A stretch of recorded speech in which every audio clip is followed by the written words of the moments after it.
Thank you and welcome to my presentation on the health effects of global warming. My name is Stephen Francis.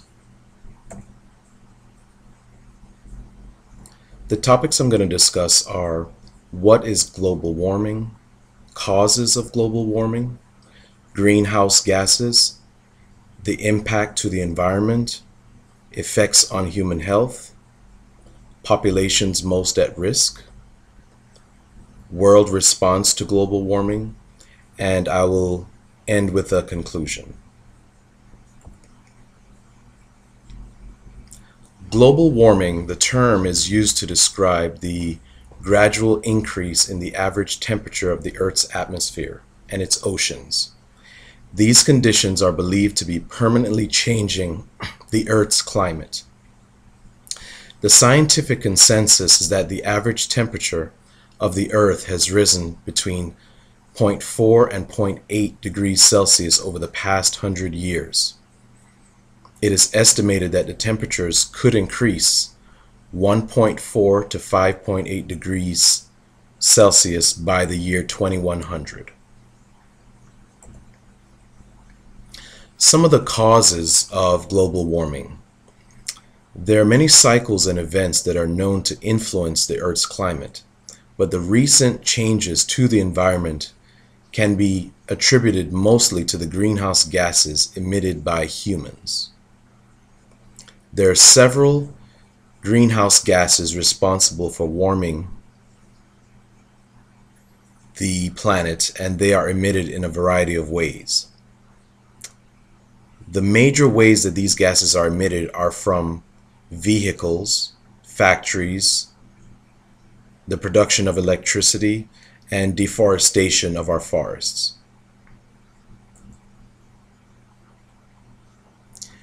Greenhouse gases are those gases that trap heat in the atmosphere.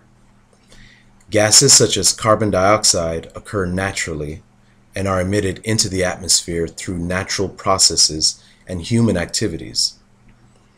Other gases are created and emitted solely by human activity. On this slide, I actually just have a slide here with a couple of images as far as industries that pollute high volumes of various gases into the atmosphere, along with there's a shot of a car backfiring, and there's a lot of smoke emissions are coming out of the vehicle. And there's also a picture of a forest that's partially on fire, and all the smoke and the gases that are coming from that. There are four major contributors as far as gases are concerned to the greenhouse effect. Carbon dioxide enters the atmosphere through the burning of fossil fuels such as oil, natural gas, and coal, solid waste, trees and wood products, and also as a result of chemical reactions. Carbon dioxide is also removed from the atmosphere when it is absorbed by plants or as part of the biological carbon cycle. And as we learned in an earlier chapter in the text, rainforests are a great source for helping to work with the environment as far as reducing some of those gases that affect the greenhouse, cause the greenhouse gases and the effect of that. Methane. Methane is emitted during the production and transport of coal, natural gas, and oil. Methane emissions also result from livestock and other agricultural practices, and by the decay of organic waste in municipal solid waste landfills. Nitrous oxide. Nitrous oxide is emitted during agricultural and industrial activities, as well as during combustion of fossil fuels and solid waste. And the last of the major gases are fluorinated gases. Hydrofluorocarbons, and also sulfur hexafluoride, are synthetic, powerful greenhouse gases that are emitted from a variety of industrial processes. These gases are typically emitted in smaller quantities, but because they are potent greenhouse gases, They are sometimes referred to as high global warming potential gases or high GWP gases.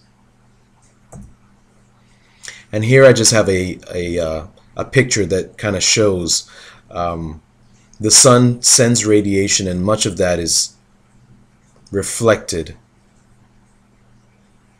But now with the emergence of these gases in the atmosphere, they're causing the planet to continue to increase in temperature. And as we go further on, we'll show some of the impacts of that. The impact to the environment. The effects of global warming are already being felt around the globe, but there are many other potential effects to come. Ice is melting worldwide, especially at the North and South poles. Sea levels have risen faster over the last century. Precipitation has increased across the globe. Adelie penguins, a species of penguin, their numbers in Antarctica have decreased from 32,000 pairs to 11,000 pairs in the last 30 years. So this also is a clear indication that something is happening to reduce even the numbers of this particular species of penguin in those climates. Several other events are expected to take place over the remainder of the century. Sea levels are expected to continue to rise, in some areas up to 7 to 23 inches. Hurricanes and storms are expected to become stronger. Species that depend on one another may become out of sync. Floods and droughts will become more common. Some diseases will spread, such as malaria caused by mosquitoes. This was actually interesting to know because many times these diseases have been primarily in the developing countries in much hotter climates. But as the earth continues to warm in other areas that are not normally accustomed to that, that will make or create an environment more conducive to these mosquitoes that can and have been known to travel at large distances. And of course, the effect of that will be increased spread of disease in areas that previously had not had that as an issue. Also, ecosystems will change. Some species will move and survive while others will become extinct. According to the World Health Organization, human-induced climate changes now lead to at least 5 million cases of illnesses and more than 150 deaths per year, and this is worldwide. Some of the health effects include heat stroke from the rising temperatures, gastrointestinal illnesses due to increased risk to food and water supplies, increase in heart disease due to worsening ozone, worsening of cancer and other worsening of asthma and other respiratory illnesses due to poor air quality, infectious disease due to migrating parasites, which goes back to what I mentioned with the warming of different areas that had not experienced that before. Some of these mosquitoes and other pestilence might be migrating to different parts of the world and wreaking havoc on different areas and different sets of people. Worsening of asthma, infectious diseases due to migrating parasites, malnutrition and starvation due to longer droughts, injury and illness caused by mass migration and overcrowding. And here I just have a slide of some of the different issues: water pollution, air pollution, and the different toxins that are circulating in the environment as a result of these gases that are emitted. And of course, some of the many effects, as we mentioned, on the human health include sicknesses, issues with food and water supply, heat strokes, different respiratory illnesses, and there are some related issues with cardiac illnesses as well. Populations most at risk. Unfortunately, in most cases, the populations most at risk are the elderly, sick, young, and those in developing countries. And this will begin to alter a bit as these diseases and different things become more broad across the world. However, the most people at the most risk are those groups that I mentioned: the elderly, the sick, the young, and those in developing countries. The world response. Around the globe, there's a growing awareness that changes are necessary to help slow the progression of global warming. Federal agencies and several other organizations have instituted new limits on emission standards, tree removal, and increased research into newer, cleaner fuel sources.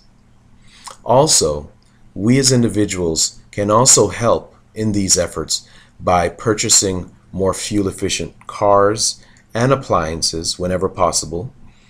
We can also use more public transportation if possible, and find better ways to dispose of our waste.